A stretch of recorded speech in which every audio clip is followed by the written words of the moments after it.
Hi, this is Mr. Melton, and I'm here to talk to you about objective checks. So I've been trying to tab up or keep track of the questions that people have asked over the last week about objective checks. And so here are a lot of them, plus some that I think are important as well. And this is a good overview of everything that's actually in the syllabus as well. So first, what are objective checks? And the best way to say that is that they are short assessments that are targeted on a particular objective. So for instance, here's actually our college algebra objectives. For instance, EQ5. You might have an objective check over EQ5 as an objective. So this is solve quadratics by the quadratic formula. And then on this chart, I actually show which sections that is in the textbook. But you would have an assessment that only contains probably one, maybe two questions that say, solve this quadratic equation using the quadratic formula. So it's targeted is a huge deal with that. The next question I've gotten is, how are they graded? And there's been quite a bit of confusion actually, so I'd actually like to start on point D here. Any points you see in the gradebook for objective checks that are not an S star, an R, or an N are not final. That's maybe the system automatically picking which questions it thinks you did right. Those are not your grades. Okay, your grade is going to be based off of your work. So then part C, I'm not grading your answer, but I'm grading your work as a whole. And you've either successfully completed that objective or you have not. So solve a quadratic equation with the quadratic formula. You either have used it properly or you haven't. Now your grades will end up being an S star, an R, or an N. An S means I have looked at it and said the student knows what they're doing. End of story. They get it. So if I assign an S, you are done. You have completely or successfully completed that objective. If you receive an S star, that means that it's very, very close. There is something small that you've missed, and you might benefit going back and looking at that. Now, if you get an S star, all you have to do is arrange a time to meet with me to tell me what the issue was that you found, show me that you fixed it, and I'll convert that into an S. An R means a reassessment is needed. Okay, this means it would benefit you from going back to look at this again. So that means that something pretty major was not done correctly. And an N means not accessible, which means that you either didn't do the work at all, or you maybe put chicken scratch and there really wasn't anything for me to grade. So you clearly are missing something, and if you get an N, particularly if you get it repeatedly, you need to come talk to me. We can figure out what's going on and make things understandable for you. Now, as I already mentioned, I'm grading these holistically, which the question that guides a lot of this is me saying, would this student benefit from revising this or working this objective again? If it looks to me like, they're just going too fast, then that may be an S or an S star. But if you'd benefit from going through it again, that's where an R comes in. All right. So each of you're going to get one of those 4 grades, and I will notify you when you get those, and so we can figure out what to do next with that. How are they graded as a whole is the next question. And your objective check grade overall is the number of S ratings, satisfactory ratings, divided by the number of objectives overall. That is a percentage. So if we so far have done 5 objectives and you have gotten 2 S's, it doesn't matter how many S stars you have, it doesn't matter how many R's you've got or N's. If you've done, say, 3 of those, then your objective check grade overall is a 3 out of 5, which would be a 60%. Now, when we get to reassessments in a second, you'll see that that does not have to be it. You're not done just because you got an N on something. You're not finished. So we can keep working on this. So note that only S ratings are counted. The bar for satisfactory is pretty high.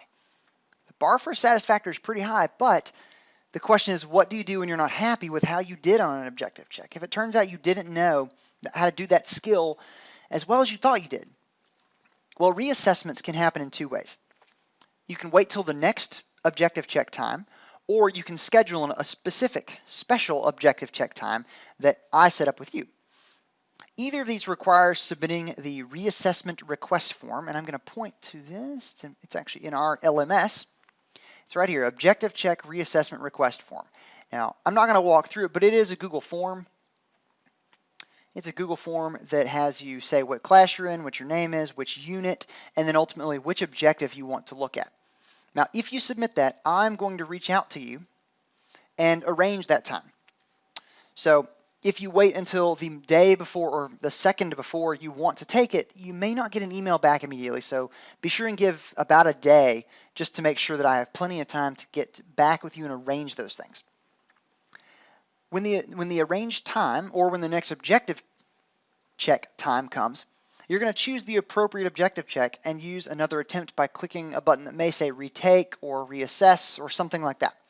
But there will be an option for you to do that. Now, I think that's a great thing, because if you didn't get it down well the first time, most of the time you just get to eat that grade. I mean, you just get to hold on to it and, oh well, I guess I better do better next time on the next assignment because they're going to average, right? That's not how that's going to work at all. If you haven't done well the first time, you get the chance to reattempt, to go back, to learn it. Ultimately, what I care about is what you learn, and not when you learn it. So that is why the change.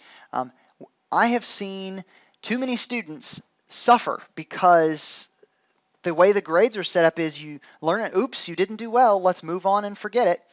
And I don't like that. I don't like that at all. That doesn't line up well with educational design very well. Second, I want you to walk away with a list of skills you know you can do. And again, I've seen too many students get burned because they can go through college algebra and do every question half right. They get partial credit on those things, and at the end, they go on to pre-calculus or calculus, and they struggle. They struggle big time because they really can't do those skills, but the way the points kind of worked in their favor, they did enough of the maybe easier things to do and got credit there and didn't do as well in the exams. It turns out it looks like they can do those, they can perform the skills, they can do those things, but they can't. And then the last thing here is each objective that receives an S rating means you got it. You can tangibly look at your objective check tracking sheet and say, I started out only getting 1 or 2 of these, now I'm getting 4 of them, now I have 20 of them. Hey, I have enough of these to get a C. And you know, I still have 2 weeks left. You can continue building. Your grade is only going to improve as you go through the course. If we stick to the course, if we persevere, and when something doesn't go well, you say, take a deep breath, I'm going to try this again, I'm going to practice this skill some more, maybe Mr. Melton can help me, and we can know that I know how to do this. If you persevere and you stay to the course, when I say the course, I mean our track. If you stay focused on your goal of a B or a C or an A, if you stick to that goal, it's going to be a great semester, and you're going to walk away with a list of things that you can honestly walk into your next math course, or when you have kids and you're helping them, you can honestly say, I know how to do these. And you know what? Something that you might be worried about is that you might forget how to do these because these objectives will show up again on the final exam. But one really important thing is that if you have been able to successfully do it, I feel confident you could go back and relearn some of that, refresh yourself, and be able to teach yourself something. And that is an amazing skill right there, something called self-regulation and knowing when you know something. So I hope this semester turns out really well for you, and I know it will. And I hope that this explains a lot of the things about objective checks much more clearly for you. All right, see you in class.